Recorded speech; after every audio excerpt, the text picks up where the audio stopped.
1, 2, yo.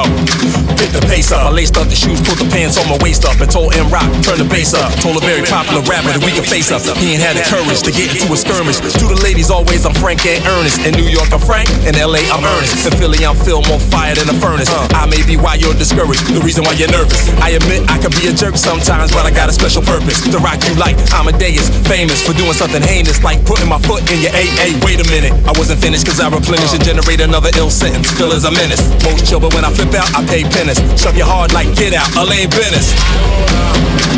This is overtime equation for the rhyme. 1, 2, yo. At the after party, somebody would have to sneak off. Missy got a freak on, Diddy got his freak off. In my era, parties with terror, you couldn't be soft. Made you run your chain to your leather, take your sneaks off. Try to vulture the culture, break your beak off. Affect you like menopause, can't turn the heat off. When I rhyme, you find that it's more than a flash in a pan or a pot or an order from DoorDash. Not fast food, dude, I'm a whole mood. Organic, healthy for you whole foods. Intellectually, not a vegetable. Try to be respectable. As a rapper, some don't expect you to be very intelligent. Especially if you are blessed with the melanin. Telling them lies in abundance, pundits better understand I ain't the one for the dumb shit. Yeah, yeah.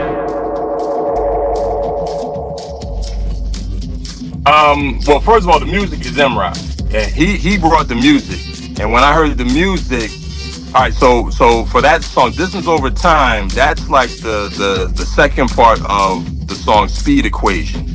Okay, so he did a remix too, because that's what the whole album was set up to be. Like, we did original versions, then we did remix versions of all the songs. And he did the remix for Speed Equation, and I just loved the beat so much. So I said, you know what, let me do all new lyrics to it. And you know, the whole thing with the whole concept of Speed Equation, Distance Over Time, is really it's talking about rapping fast. It's also talking about intelligence, just because I think hip hop has been dumbed down in recent years, and I want to bring intelligence back. That's one of the things I feel that Chuck D and a lot of rappers in the late '80s did. They made intelligence cool. You know what I mean? I don't know if I'll have that effect over the world, but just to be able to put that thing out there, yo, be intelligent. You know, you don't have to everything doesn't have to be stupidity.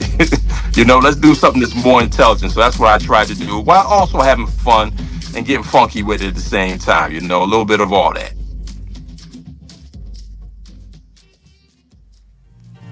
You talked about the cover with the King of Rock homage, I guess you could say.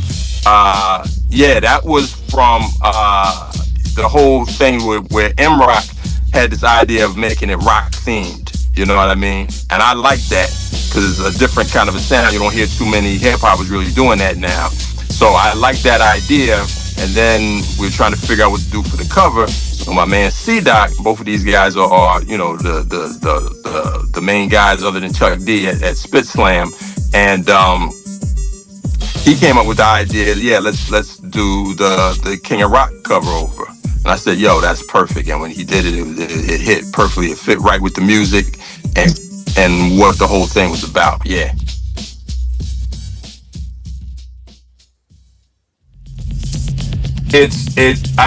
I'll tell you, I can't even really explain it. I feel it's a power that's bigger than me. You know, it's like when you ever hear in sports, they talk about a player going into the zone and they just can't, like it's basketball, they just can't miss a shot. It's almost like that to me, where it's a power that's bigger than you, where it's like these words are just being put into your brain. Like, why would these words even be in your head? I don't know. It just comes to you.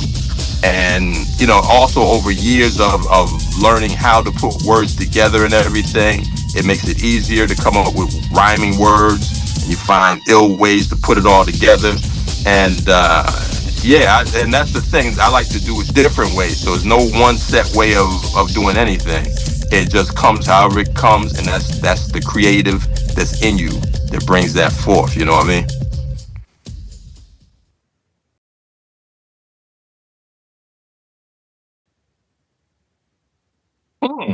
That's interesting. To be honest, I'd have to think about that for a while. So you're saying just some obscure like rap record from back in the days that I would like bring attention to now that I'm leaving it wide open because you're the guy right now. hmm. I mean, there's so many, but you know what I'm gonna say, because I got his shirt on right now. My brother Peyton Locke, rest in peace. I think everybody can get his catalog. You know what I mean? Everything that he ever made, you need to get that. Also, my man Dylan, who is Peyton Locke's, who was Peyton Locke's right hand man. All his stuff as well. I think that's all super dope stuff. So Peyton Locke. It says here Planet Locke, but it's Peyton Locke. He was an MC uh, coming from Jacksonville, and just one of the dopest you ever want to see. You talk about somebody who's a collector, somebody who's a creative, somebody who's a producer, crate digger.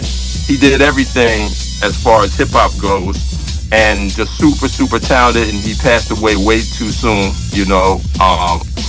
So I would tell everybody to get his catalog, and you're going to hear one of the dopest, one of the most creative people, to me, in the history of hip hop, and very much unsung, but you need to know about him.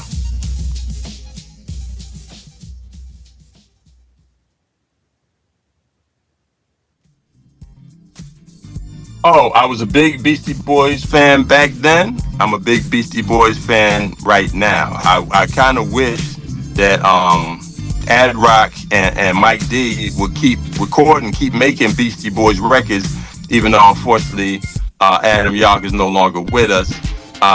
Still, I keep that going, keep that energy going. But yeah, that's up to them. They know how they feel about that. It's like Run DMC. They lost Jam Master Jay. They felt they lost a key component to what they did. So I understand. But no, I'm always been big fans of theirs. I've heard some people say, "Oh, I don't really look at them as being hip hop. They're really rock and roll." They're both. They're very much hip hop. You know what I mean? And the thing about them to me, they were very original and they were true to who they were. I think at first they tried to come out wearing the Adidas sweatsuits and everything, and that just didn't work. And they realized, no, we need to be who we are, and that's what they did. And I think that's what they did throughout their whole history. So no, I'm a fan of theirs totally. Also, they were deep into digging in the crates back in the days, and that's my thing. The Paul's Boutique album was incredible as far as just the all the sounds and all the samples and everything. I loved all of that. So yeah, huge Beastie Boy fan. It's an honor to be there at MCA Day on Saturday. I can't wait for it. I'm performing. Yeah, I'm gonna be rhyming. Yep.